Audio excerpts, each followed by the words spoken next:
Welcome to the Cheating Infidelity. Did you know over 90% of our viewers don't subscribe? If you enjoyed this video, please subscribe and hit that like button. We're targeting 500 likes on this one. Let's dive into today's tale. A marriage is supposed to be built on trust, love, and companionship. That's what I believed when I married Daniel 12 years ago. I was young, hopeful, and convinced that we would build a life together that would stand the test of time. But life has a way of proving that nothing is ever as simple as it seems. Now, as I sit here, reflecting on the choices I made and the consequences that followed, I wonder if things could have turned out differently. Maybe they could have, or maybe this was always where I was meant to end up. Daniel was a good husband in many ways. He was responsible, hardworking, and always made sure we had a comfortable life. He wasn't the most romantic man, but I never expected grand gestures. What mattered to me was that he was loyal and dependable. For years, I convinced myself that was enough. But over time, something inside me changed. Maybe it was the routine of our daily life, the predictability of our conversations, or the way we had slowly stopped looking at each other the way we once did. Somewhere along the way, we became more like business partners than a couple in love. At first, I ignored the feeling. I told myself that every marriage goes through phases, that it was normal to feel disconnected sometimes. But as time passed, the emptiness inside me grew. I would lie awake at night next to Daniel, staring at the ceiling, wondering if he even noticed how distant we had become. Maybe he did, but if so, he never said a word about it. And then, one day, I met someone who made me feel seen again. His name was Adrian. It wasn't planned, and it wasn't something I went looking for. It just happened. He was a friend of a friend, someone I met at a small gathering I attended out of obligation rather than genuine interest. I almost didn't go that night, but now I wonder how different things would have been if I had stayed home. Adrian was different from Daniel in almost every way. Where Daniel was quiet and serious, Adrian was lively and full of energy. He had a way of making people feel important when he spoke to them, like they were the only person in the room. The first time we talked, it was nothing more than polite conversation. But there was something about him that made me feel awake in a way I hadn't felt in years. After that night, I didn't expect to see him again. But life is strange, and our paths kept crossing. At first, it was accidental. A chance meeting at the grocery store, a quick greeting in passing. But then, the accidental meetings started to feel a less like coincidences. Maybe we were both drawn to something we didn't fully understand yet. I don't know when exactly it turned into something more. Maybe it was the day we sat in a coffee shop, talking for hours as if we had known each other forever. Or maybe it was the way he made me laugh when I hadn't even realized how much I'd missed that feeling. It wasn't dramatic or sudden. It was slow, like a seed planted in the back of my mind, growing a little more each day. I told myself that there was nothing wrong with it. After all, I wasn't doing anything inappropriate. I was just talking to someone who made me happy. But deep down, I knew better. I knew that if I had to keep it a secret from Daniel, then it wasn't as innocent as I wanted to believe. The guilt started as a whisper, something easy to ignore. But as my conversations with Adrian became more frequent, the whisper turned into a voice I couldn't silence. I would wake up in the morning and check my phone before even saying good morning to my husband. I would find excuses to step away just to read Adrian's messages. And with every laugh, every moment of connection, I felt myself slipping further away from the life I had built with Daniel. I didn't mean for it to happen, but the truth is, it did. And once you cross a line, there's no going back to the way things were before. I wish I could say that I stopped myself before it went too far, that I realized the risk I was taking and walked away before it was too late. But the truth is, I didn't. By the time I fully understood what I had done, I was already too deep to turn back.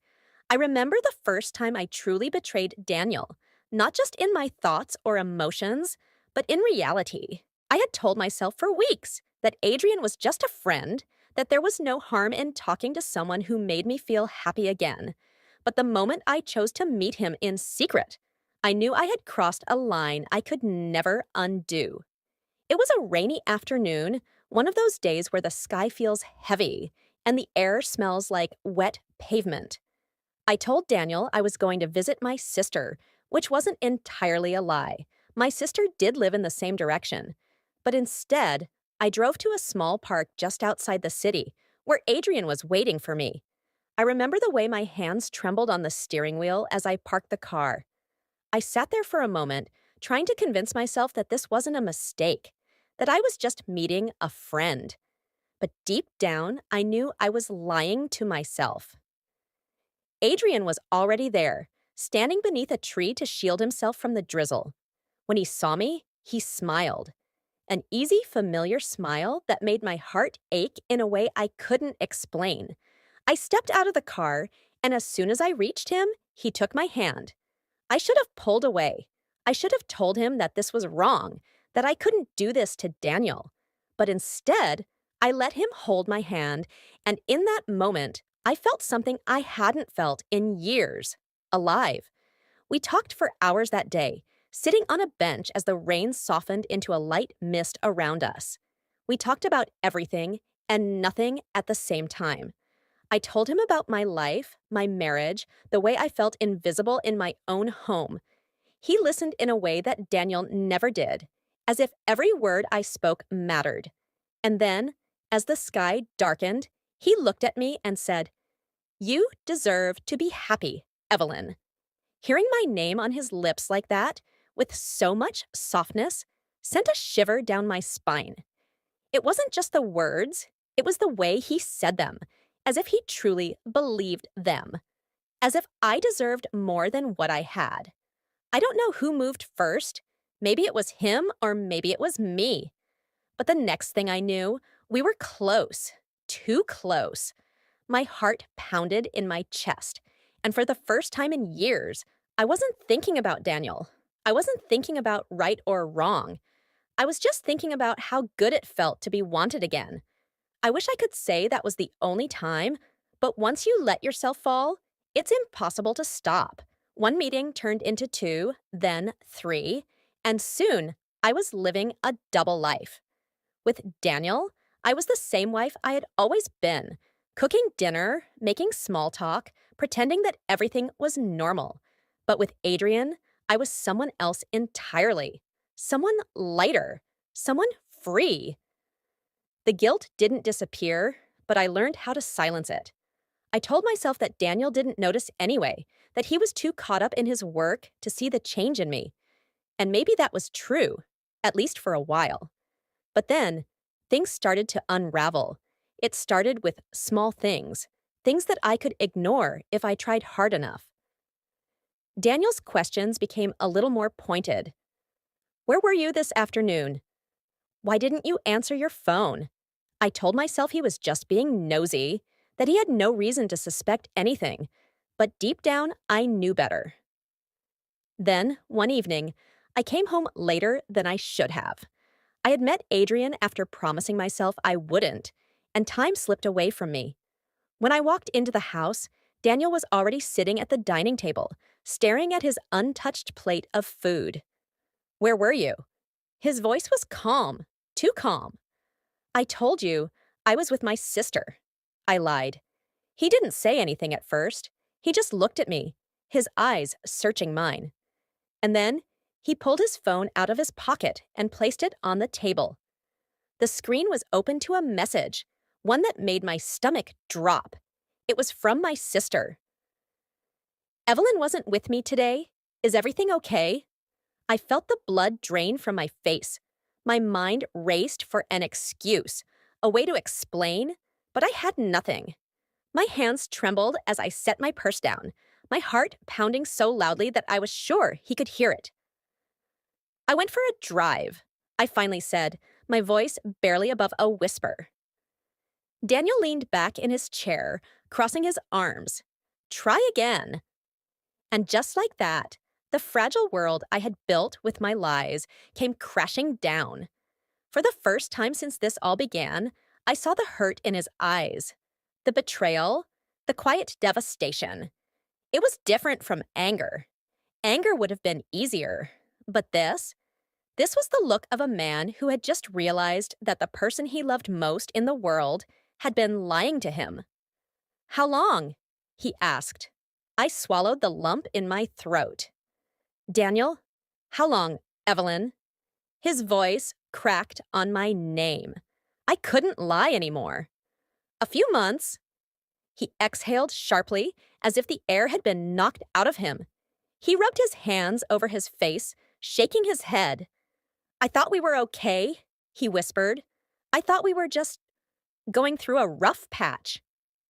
I wanted to tell him that it wasn't his fault, that it wasn't about him.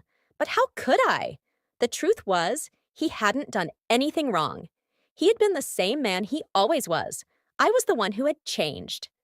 The silence between us stretched endlessly. Finally, he stood up. I need some time, he said, his voice hollow.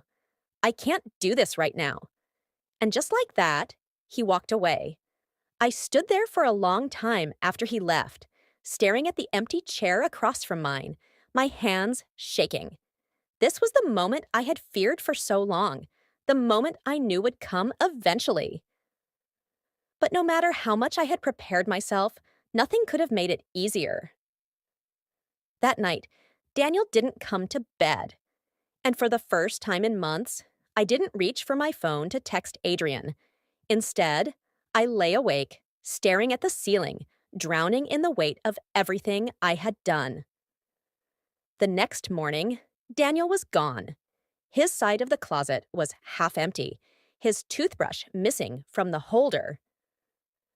I found a note on the kitchen counter. I need space.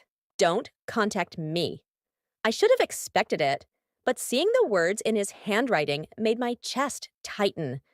I sat at the kitchen table, the same place where we had shared breakfast 1,000 times before, and realized that I had broken something I could never fix. Adrian texted me that morning, asking if I was okay.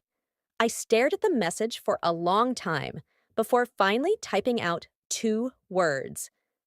It's over. I never saw him again after that. It's been a year now. Daniel never came back. The divorce papers arrived in the mail a few months after he left, and I signed them without protest.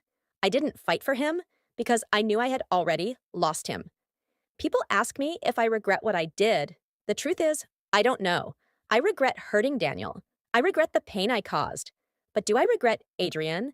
Do I regret feeling something I hadn't felt in years? I still don't have an answer. All I know is that choices have consequences, and some mistakes can never be undone. Some days, I wonder what would have happened if I had chosen differently. If I had spoken to Daniel instead of seeking comfort elsewhere. If I had tried harder to fix what was broken instead of running from it. But wondering doesn't change the past. Daniel moved on. I heard through mutual friends that he relocated to another city, started a new job, and even began dating again. I don't blame him. He deserved better than what I gave him. As for me, I live with my choices. The house feels emptier now, even though I was the one who wanted something more. I thought I was missing excitement, passion, something beyond the everyday routine. But what I had with Adrian was never real. It was just an escape. And in chasing that feeling, I lost the one person who truly mattered. I don't know if Daniel will ever forgive me. Maybe he won't. Maybe he shouldn't. But if I could say one thing to him now, it would be this. I was wrong. I see that now. And I'm sorry. Life goes on, whether we want it to or not. But some mistakes follow us forever.